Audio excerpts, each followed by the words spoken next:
Hey guys, welcome to Anshuman unfiltered. मैं हूं अंशुमान पांडे और मैंने अभी जस्ट अपने 10th बोर्ड एग्ज़ाम फिनिश किए हैं। मैंने चैनल क्रिएट किया है ताकि मैं इस पर 9th वालों जो 10th में आ रहे हैं उनको मैं गाइड कर सकूं। क्या मैंने मिस्टेक्स की है 10th में, क्या आपको नहीं करनी है, कैसे पढ़ना है, कहाँ से पढ़ना है, सब आपको गाइड करूँगा। तो आज के वीडियो का टॉपिक है how to start class 10th। So let's get into the video.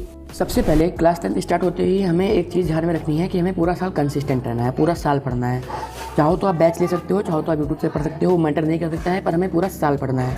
क्योंकि अगर जो 95 अगर आपका एम है, 98 आपका एम है, 10th में आने के बाद लोगों का एम रहता है, ये मेरा भी था।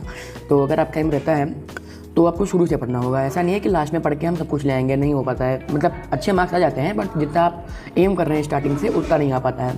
सेकंड बात करते हैं टीचर्स। कौन से टीचर्स मैंने फॉलो किए थे। मैंने जो टीचर्स फॉलो किए थे वो मैं आपको बता रहा हूँ। आप चाहे तो नेक्स्ट टॉपर्स के टीचर से पढ़ते हैं, चाहे तो PW के।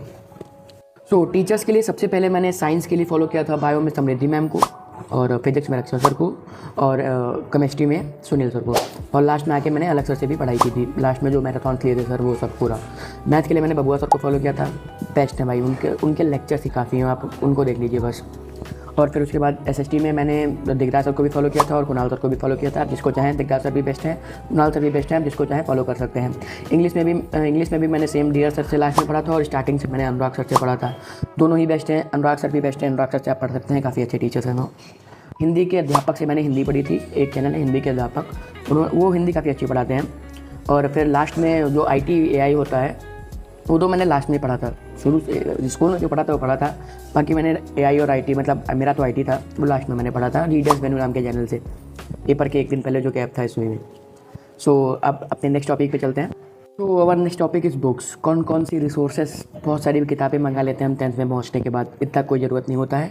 पहली बात तो NCERT पढ़नी है खूब अच्छे से, जो टीचर्स पढ़ाते हैं लेक्चर से उनके नोट्स बनाने हैं, प्रॉपर नोट बनाने हैं।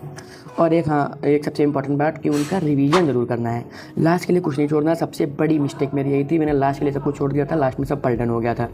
क्या करना है आपको, जैसे आपने लेक्चर ख़त्म किया रात को, उसी वक्त रात को रिवाइज़ करते रहना है।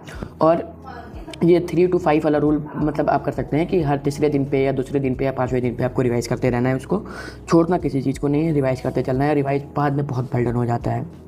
बुक्स, सबसे पहले मैथ की बात करते हैं। तो मैथ के लिए मैंने लास्ट में एक सैम्पल पेपर मंगाया था और NCERT और बाकी बबुआ सर के नोट्स, बस 3 ही चीज़ें फॉलो की थी बस, और कुछ नहीं मैथ्स के लिए। साइंस के लिए मैंने क्वेश्चन बैंक मंगाई थी क्योंकि क्वेश्चन प्रैक्टिस बहुत ज़रूरी होती है साइंस में। साइंस एक काफ़ी अच्छा सब्जेक्ट, मैथ भी अच्छा है बट साइंस के लिए मैंने क्वेश्चन बैंक मंगाया था, ये मैं बता रहा हूँ। SST के लिए भी मेरे पास क्वेश्चन बैंक था, उसमें वैरायटी ऑफ क्वेश्चन के आंसर कैसे लिखने हैं सब मुझे नहीं आता था, इसलिए मैंने क्वेश्चन बैंक ऑर्डर कर लिया था, मंगा लिया था। पहली बात तो हमें लेक्चर्स देखने हैं, नोट बनाने हैं, बाकी हो सके तो ये करना है। साइंस और मैथ के लिए NCERT एग्जाम्पलर को नहीं छोड़ना है। आप RD शर्मा लगाओ, RS लगाओ, नहीं लगाओ कोई दिक्कत नहीं है, पर NCERT एग्जाम्पलर नहीं छोड़ना है। CBSE बहुत ही तगड़े क्वेश्चन घुमा के क्वेश्चन पूछ रही है। जैसे इस बार मैथ का पेपर बहुत हार्ड आया था, वैसे तो मेरा बेसिक था फिर भी बहुत हार्ड आया था, मेरा सेट 1 बेसिक था।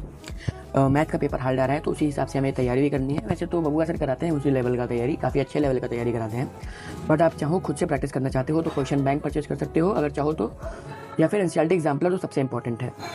कॉम्पिटेंसी बेस्ड क्वेश्चंस के लिए मुझे एक लास्ट में पता चला था कि CBSE कॉम्पिटेंसी बेस्ड क्वेश्चन भी प्रोवाइड करता है और मैंने वो नहीं लगाया था। कोई नहीं, आप लगाओ NCERT उसके वेबसाइट पे, उसको भी मैं बता दूंगा अलग से वीडियो में किसी में शॉर्ट्स में बना के कि कैसे आपको कॉम्पिटेंसी बेस्ड सैम्पल पेपर आपको CBSE वेबसाइट से कैसे मिलेंगे, ये सब अलग अगले वीडियो में टॉपिक रखते हैं इसको। कॉम्पिटेंसी बेस्ड क्वेश्चन प्रैक्टिस करके जाना है, बहुत तगड़े क्वेश्चन आते हैं लास्ट तक, मतलब करते रहना, लास्ट में मत छोड़ना कि लास्ट में कर देंगे, लास्ट में हो जाएगा। ऐसे SST का मैप वर्क भी जब टीचर्स कराएं तब करते रहना चाहिए उस चैप्टर को। जैसे कोई चैप्टर में मैप वर्क कराएं, जैसे आप मान लो पढ़ रहे हो कुणाल सर से या फिर दिग्राज सर से, उन्होंने मैप वर्क कराया तो उसको छोड़ना नहीं है कि लास्ट में तो मैप वर्क पढ़ ही लेंगे, पढ़ते रहना है उसको अच्छे से। फिर और मिस्टेक्स नहीं करनी है, जो मिस्टेक्स पे भी मैं एक अलग वीडियो बनाऊंगा कि कौन कौन से 10th में मैंने मिस्टेक्स की थी। मिस्टेक नहीं करनी है। I am a beginner, camera quality पे मत जाना क्योंकि मैं बस गाइड करने के लिए आया हूँ, ना कि अच्छी वीडियो। मैं चाहता हूँ अच्छी वीडियोस, पर मेरे पास उतना रिसोर्सेज नहीं है, कोई दिक्कत नहीं है, बट मैं बनाऊँगा वीडियोस आपके लिए, आपकी वीडियो करूँगा। इस चैनल को सब्सक्राइब कर लीजिए, मिलकर 10th पढ़ेंगे। Bye, subscribe.